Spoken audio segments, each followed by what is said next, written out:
Hello students, तो पिछले class में हम लोग पढ़े थे है ना इक्विवेलेंट वेट का कॉन्सेप्ट, किस तरह से है ना डिफरेंट एलिमेंट्स और कंपाउंड्स का इक्विवेलेंट वेट हम लोग क्या करते हैं, फाइंड आउट करते हैं। तो चलिए आज का जो क्लास है आपका, इसमें कॉन्सेप्ट ऑफ नॉर्मलिटी बताया जाएगा। लेकिन नॉर्मलिटी को भी समझने से पहले है ना हम लोग डिस्कशन करते हैं क्या, कॉन्सेप्ट ऑफ ग्राम इक्विवेलेंट। तो देखिए यहाँ पे कॉन्सेप्ट ऑफ ग्राम इक्विवेलेंट।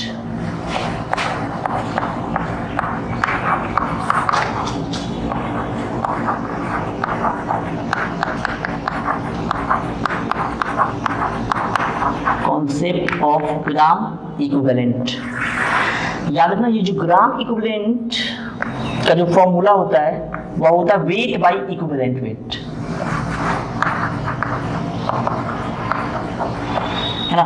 तो वेट ऑफ सॉल्यूट इन ग्राम, का weight of substance, weight of substance in क्या, ग्राम, और डिवाइडेड बाय आपका क्या होगा, इक्विवेलेंट वेट। इक्विवेलेंट वेट है ना, इसका जो फॉर्मूला होगा वह क्या होगा, W बाई क्या, E, है ना। तो ग्राम इक्विवेलेंट इक्वल टू होगा आपका क्या होगा, W बाई क्या, E। जैसे एग्जांपल्स है, एग्जांपल्स में अगर हम आपसे पूछे 9.8 gram of H2SO4, 9.8 gram of क्या, H2SO4, है ना। तो इस केस में आपका ग्राम इक्विवेलेंट कैसे, तो ग्राम इक्विवेलेंट के लिए हम बताते हैं gram equivalent is equal to क्या होता है, वेट बाई क्या, इक्विवेलेंट वेट, है ना। तो वेट ऑफ सब्सटेंस कितना दिया है भाई, 9.8, 9.8। अब हमको इक्विवेलेंट वेट निकालना है किसका, है ना, इक्विवेलेंट वेट निकालना है किसका, H2SO4 का, है ना। सबसे पहले इक्विवेलेंट वेट आप निकाल लीजिए। तो इक्विवेलेंट वेट ऑफ H2SO4, है ना, जो कि पिछले वीडियो में है ना हमने आपको बताया था, है ना, वेट मोलर मास और बाई क्या, एन फैक्टर्स। और ऐसे भी मोलर मास आप जानते हैं H2SO4 का 98 होता है, और क्या है 2 से क्या कर देंगे डिवाइड, दैट मींस क्या हो जाएगा 49, क्या हो जाएगा 49। जब इसको यहां से हटाएंगे तो क्या हो जाएगा भाई 2/10, मतलब यही आपका क्या हो जाएगा, ग्राम इक्विवेलेंट, क्या हो जाएगा, ग्राम इक्विवेलेंट। चलिए, तो इस ग्राम इक्विवेलेंट का किस तरह से नॉर्मलिटी में यूज करते हैं, वहां से भी हम आसानी से इसको क्या कर सकते हैं, सीख सकते हैं। तो चलिए अब हम लोग हेडिंग लगाते हैं क्या, concept normality.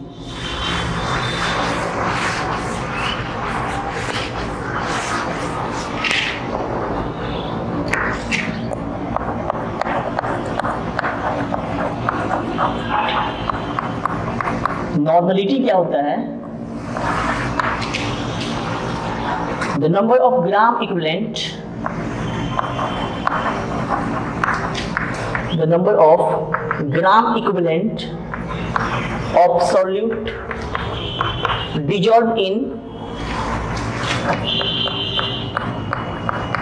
dissolved in 1 liter of solution, 1 liter of solution are known as क्या, नॉर्मलिटी। इसी को हम लोग क्या बोलते हैं, नॉर्मलिटी। तो यहाँ से जिस प्रकार हम लोग मोलारिटी का फॉर्मूला डिराइव करते थे उसी प्रकार है ना नॉर्मलिटी का भी फॉर्मूला होगा। नॉर्मलिटी इक्वल टू क्या होगा, है ना, gram equivalent of solute, gram equivalent of क्या, सॉल्यूट, अब बाई क्या होगा भाई, सॉलिड क्या, कोई भी सब्सटेंस का हो सकता है ना, लेकिन जनरली हम लोग सॉल्यूशन केस में सॉलिड का ही लेंगे। ग्राम इक्विवेलेंट ऑफ सॉल्यूट, अब आई क्या होगा, वॉल्यूम ऑफ सॉल्यूशंस, किसमें, इन क्या, लीटर्स। इसी को हम लोग क्या बोलेंगे, नॉर्मलिटी, क्या बोलेंगे, नॉर्मलिटी। कॉपी से, है ना, नॉर्मलिटी इक्वल टू क्या होगा, ग्राम इक्विवेलेंट ऑफ सॉलिड, अब आई क्या होगा, वॉल्यूम ऑफ सॉल्यूशंस इन क्या, लीटर्स, है ना। तो इसका अगर यूनिट की बात की जाए, है ना, इसका यूनिट क्या होगा, यूनिट इसका जो होगा वह क्या होगा, ग्राम इक्विवेलेंट फॉर क्या, लीटर। किसका यूनिट होगा, नॉर्मलिटी का, किसका यूनिट होगा, नॉर्मलिटी का। चलिए इसमें हम एक बेसिक क्वेश्चंस देखेंगे, है ना, और किस तरह से नॉर्मलिटी हम फाइंड आउट करेंगे उसका बेसिक तरीका हम समझने का कोशिश करेंगे। चलिए एक क्वेश्चंस बनाइए, आप पॉज करके आप अपने से भी ट्राई कर सकते हैं। चलिए क्वेश्चंस लिखते हैं,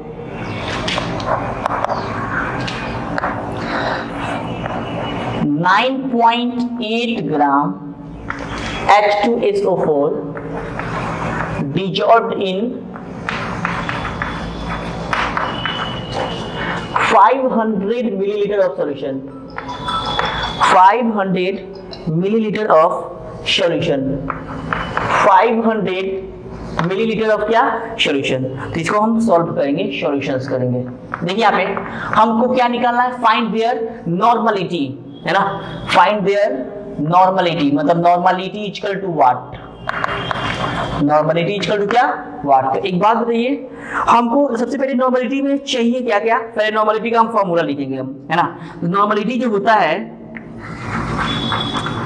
नॉर्मलिटी का मतलब क्या होता है, ग्राम इक्विवेलेंट ऑफ सॉल्यूट। अब आई क्या होना चाहिए, वॉल्यूम ऑफ सॉल्यूशन तो चाहिए, लेकिन किसमें, लीटर में। लेकिन यहाँ पे सॉल्यूशंस का वॉल्यूम दिया हुआ तो है, लेकिन इसमें मिलीलीटर में। तो सबसे पहला काम क्या है मेरा, वॉल्यूम ऑफ सॉल्यूशंस को मिलीलीटर में ना करके क्या लीटर में कन्वर्ट करें। तो यहाँ से volume of solutions equal to कितना हो जाएगा, 500 मिलीलीटर। अब मिलीलीटर को लीटर में कन्वर्ट करने के लिए 1000 से डिवाइड करेंगे, तो क्या हो जाएगा भाई 500 और डिवाइडेड बाई क्या, थाउजेंड्स, और ये क्या हो जाएगा लीटर। दैट मींस कितना, 1/2 लीटर्स, 1/2 लीटर। चलिए, तो वॉल्यूम ऑफ सॉल्यूशन तो आ गया। अब हमको चाहिए क्या, gram equivalent, gram equivalent of क्या, सॉल्यूट चाहिए। तो इज इक्वल टू, तो आपको पता है weight by equivalent weight, weight by equivalent weight. अब बताइए वेट क्या दिया हुआ है, क्या सब्सटेंस का मास ग्राम में दिया है, बिल्कुल दिया हुआ है। कितना दिया है, 9.8। क्या दिया हुआ है, 9.8। और नीचे में क्या चाहिए, इक्विवेलेंट वेट ऑफ क्या, H2SO4। तो चलिए रफ में आप यूज कीजिए और H2SO4 का इक्विवेलेंट वेट निकालिए। हम आपको बहुत अच्छी तरीके से सिखा चुके हैं पिछले वीडियो में। Equivalent weight of H2SO4 equal to molecular weight by n factors, और यहाँ पे n फैक्टर कितना हो जाएगा, 2 हो जाएगा। तो आप बताइए मोलर मास H2SO4 का सबको पता है वो कितना होगा, 98/2। तो ये कितना आ जाएगा, 49। यहाँ से पता चला equivalent weight of H2SO4 equal to कितना, 49। यहाँ से ग्राम इक्विवेलेंट कितना हो जाएगा, 9.8 और डिवाइडेड बाई कितना, 49। इससे कैंसिल, दैट मींस कितना, 2/10, 2/10। अब हमको क्या चाहिए, ग्राम इक्विवेलेंट भी पता हो गया, वॉल्यूम ऑफ सॉल्यूशंस भी पता हो गया। हम नॉर्मलिटी आसानी से फाइंड आउट कर सकते हैं, क्योंकि नॉर्मलिटी का फॉर्मूला होता है ना, क्या होता है, ग्राम इक्विवेलेंट ऑफ सॉल्यूट। अब भाई क्या, volume of solutions in litre. तो ग्राम इक्विवेलेंट ऑफ सॉल्यूट कितना आ गया भाई, 2/10, और वॉल्यूम ऑफ सॉल्यूशंस कितना है, 1/2 लीटर्स। हम लोग दोनों को क्या कर देंगे, डिवाइड कर देंगे। तो डिवाइड करने के बाद वो क्या मिलेगा, यहाँ पे समझिएगा पहले, है ना। यहाँ सबको निकालना क्या है भाई, है ना, नॉर्मलिटी। नॉर्मलिटी इक्वल टू क्या हो जाएगा, नॉर्मलिटी इक्वल टू क्या हुआ, ग्राम इक्विवेलेंट ऑफ सॉलिड। तो ग्राम इक्विवेलेंट ऑफ सॉलिड कितना भाई, ग्राम इक्विवेलेंट ऑफ सॉलिड है आपका 2/10 और डिवाइडेड बाई कितना हो जाएगा, 1/2, है ना, 1/2। दैट मींस कितना हो जाएगा, 4/10, और इसका यूनिट होगा ग्राम इक्विवेलेंट, और क्या होगा, लीटर इनवर्स। तो ये आपका क्या निकल गया, नॉर्मलिटी। क्या निकल गया, नॉर्मलिटी। अब चलिए इसी पे बेस्ड आपके बहुत सारे बुक में फॉर्मूला भी दिया हुआ है, तो हम आपको तो पहले ही बोल दिए कि भाई फॉर्मूला से अच्छा है कि आपका क्या होना चाहिए, कॉन्सेप्ट क्या होना चाहिए, क्लियर होना चाहिए। चलिए इस पे बेस्ड हम, है ना, किस तरीके से, है ना, उसका हम फॉर्मूला हम यूज करेंगे, कैसे वो, है ना, फॉर्मूला को लिखा जाता है ना, वो चीज हम सीखेंगे। चलिए कैसे, तो हेडिंग लगाइएगा कॉन्सेप्ट करके, इसमें let W is equal to क्या होगा, weight of solute, weight of solute in क्या, gram. E is equal to है equivalent weight, equivalent weight of क्या, सॉल्यूट, है ना, इक्विवेलेंट वेट ऑफ सॉल्यूट। और V क्या है आपका, volume of solution, volume of solution. अब ये देखिए डिपेंड करता है कि वॉल्यूम ऑफ सॉल्यूशन लीटर में है या मिलीलीटर में है। तो सुनिएगा पहले, अगर आपका नॉर्मलिटी का फॉर्मूला देखिए, यहां समझिएगा पहले, नॉर्मलिटी का फॉर्मूला क्या होगा, है ना। अगर क्वेश्चंस में वॉल्यूम लीटर में दिया है तब तो कोई बात ही नहीं, तो होगा इसका फॉर्मूला। सबसे पहले अच्छी बात बताइए, सबसे ऊपर क्या होगा, ग्राम इक्विवेलेंट। ग्राम इक्विवेलेंट होता क्या, वेट बाई इक्विवेलेंट वेट। तो चलिए, तो वेट बाई इक्विवेलेंट वेट डाल दिए। चलिए अब नीचे क्या चाहिए, है ना।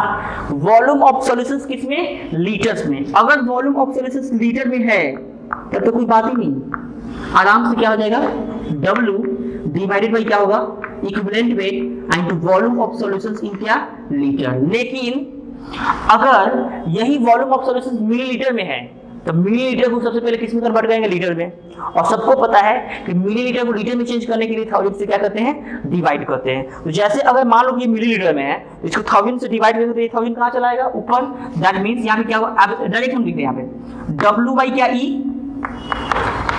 अरे भाई W बाई E क्या हो गया, ग्राम इक्विवेलेंट यहां भी चाहिए और यहां भी चाहिए। अरे यहाँ पर W बाई E लिख दिए, वॉल्यूम ऑफ लीटर दिया तो कोई बात नहीं, कोई बात ही नहीं भाई। क्यों, क्योंकि आपका नॉमिनेटर डिफाइन ही है ना, gram equivalent by volume of solutions इन क्या, लीटर। उसी प्रकार यहाँ पे वेट बाई इक्विवेलेंट वेट कर दिए, लेकिन वॉल्यूम ऑफ सॉल्यूशंस लीटर में नहीं दिया है, इसमें दिया है मिलीलीटर में। अगर मिलीलीटर में दिया होगा, अगर वॉल्यूम मिलीलीटर में दिया है तो लीटर में चेंज करने के लिए क्या करेंगे, 1000 से डिवाइड। अब इसका जो फॉर्मूला बनेगा वह क्या फॉर्मूला बनेगा, यहाँ पे लिख रहा है W into 1000 अब बाई क्या होगा, इक्विवेलेंट वेट इनटू क्या, वॉल्यूम इनटू क्या, मिलीलीटर। यही आपका क्या हो गया, नॉर्मलिटी का फॉर्मूला है। उतना फॉर्मूला आपको ध्यान में नहीं रहेगा। देखिए यहाँ पे अगर वॉल्यूम लीटर में दिया है तो क्या होगा, W बाई E इंटू क्या, V इन क्या, लीटर्स। और दूसरा formula W into 1000 by E into क्या, V इंटू क्या, मिलीलीटर। चलिए तो अब हम लोग पढ़ते हैं रिलेशंस बिटवीन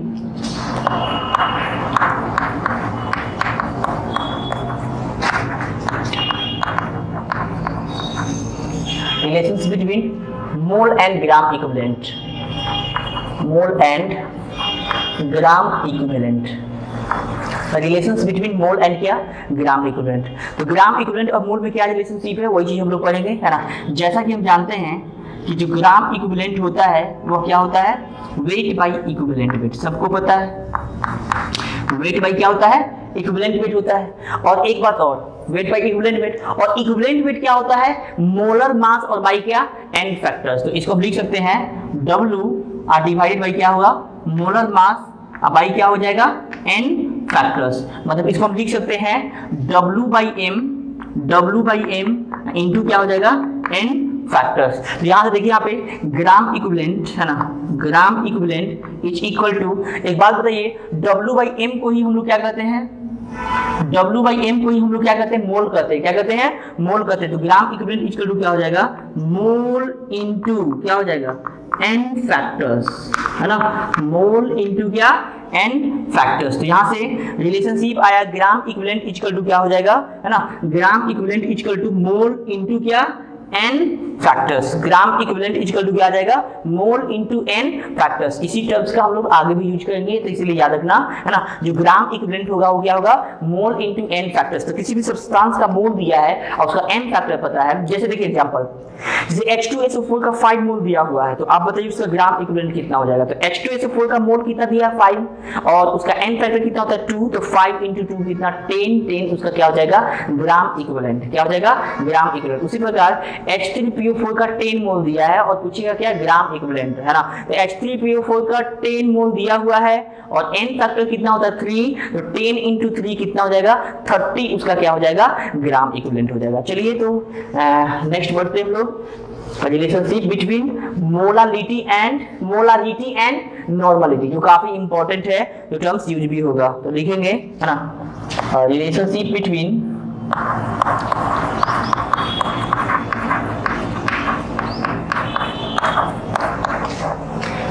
मोलारिटी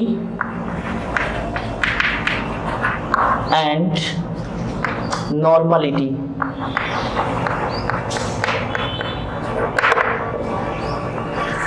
है ना, रिलेशनशिप बिटवीन मोलारिटी एंड क्या, नॉर्मलिटी। चलिए पहले समझते पहले, है ना। नॉर्मलिटी होता क्या है, मैंने देखिए यहाँ पे, normality equal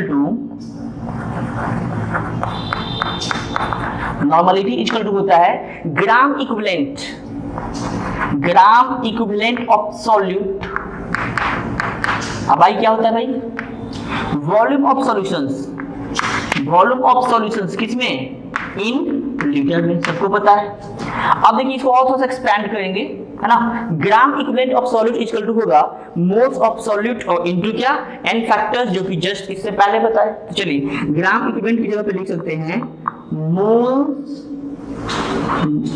moles of solute into क्या n फैक्टर्स और डिवाइडेड बाय क्या होगा भाई वॉल्यूम ऑफ सॉल्यूशंस इन क्या लीटर। और सबको पता है मोल्स ऑफ सॉल्यूट अब भाई वॉल्यूम ऑफ सॉल्यूशंस इसी को हम लोग क्या बोलते हैं मोलारिटी। क्या बोलते हैं मोलारिटी। यहां से क्या आ गया normality equal to molarity into क्या n फैक्टर्स। तो याद रखिएगा नॉर्मलिटी है ना नॉर्मलिटी इज इक्वल टू क्या हो जाएगा भाई मोलारिटी इनटू क्या n फैक्टर्स है ना।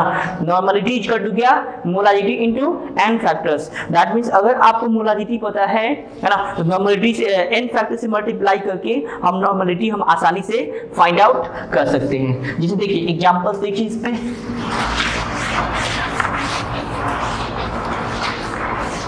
इसके बेस्ट एग्जांपल्स देखिए आप।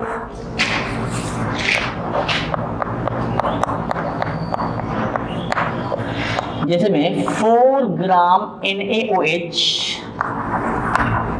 dissolved in 200 millilitre of solution. तो अगर आपसे पूछे कि ए नंबर मोलारिटी तो निकालना आसान क्या है भाई number of moles of solute direct हम करेंगे 4/40 इसका क्या हो जाएगा मोल हो गया।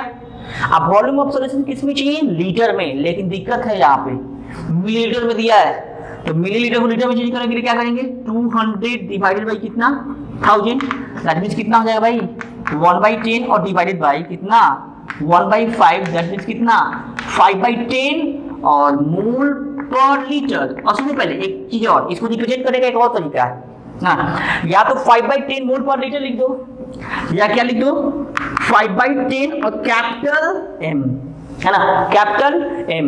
तो उसी प्रकार अगर B में अगर पूछे तो नॉर्मलिटी है ना तो कोई दिक्कत नहीं होना चाहिए है ना।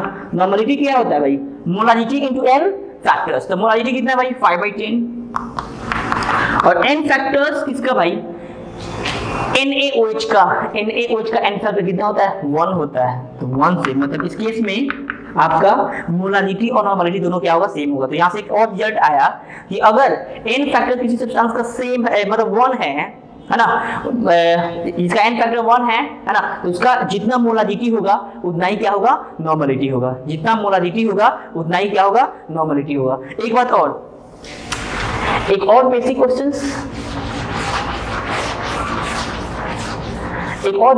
है जैसे में अगर आपका दिया है कि कोई आपका 5N H2SO4 सॉल्यूशंस तो इसका मतलब क्या है भाई नॉर्मलिटी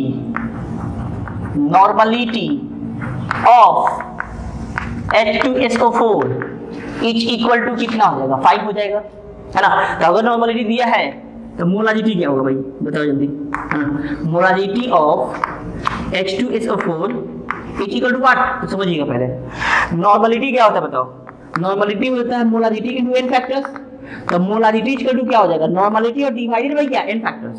तो नॉर्मलिटी कितना है 5 और आप बताइए H2SO4 का n फैक्टर कितना होता है 2 दैट मींस कितना 2.5 और यहाँ पे क्या लिखेंगे कैपिटल M क्योंकि यहाँ पे मोलारिटी है और यहाँ पे क्या लिखेंगे 5N उधर दिया हुआ है ना। चलिए है ना 5 ग्राम इक्विवेलेंट फॉर मोल। तो चलिए तो ये तो बेसिक क्वेश्चंस हुआ। नेक्स्ट क्लास में हम पढ़ेंगे डाइल्यूशन इफेक्ट और 1 से 2 क्लास कम से कम हम आपको देंगे इसके लिए प्रैक्टिस के लिए है ना। उस पर बेस्ड जो भी डिफरेंट टाइप्स का क्वेश्चंस होगा वो प्रैक्टिस करवाएंगे और उसके बाद फिर से नेक्स्ट चैप्टर हम लोग स्टार्ट करेंगे ऑक्सीडेशन एंड रिडक्शन। तब तक के लिए